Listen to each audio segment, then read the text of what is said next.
بسم اللہ الرحمن الرحیم۔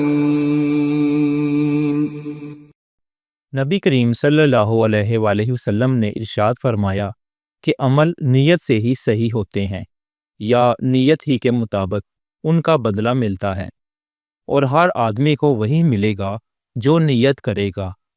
پس جو کوئی اللہ اور اس کے رسول صلی اللہ علیہ وآلہ وسلم کی رضا کے لیے ہجرت کرے، اس کی ہجرت اللہ اور اس کے رسول صلی اللہ علیہ وآلہ وسلم کی طرف ہوگی۔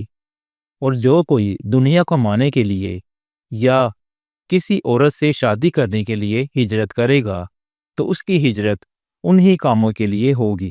صحیح بخاری حدیث نمبر 54۔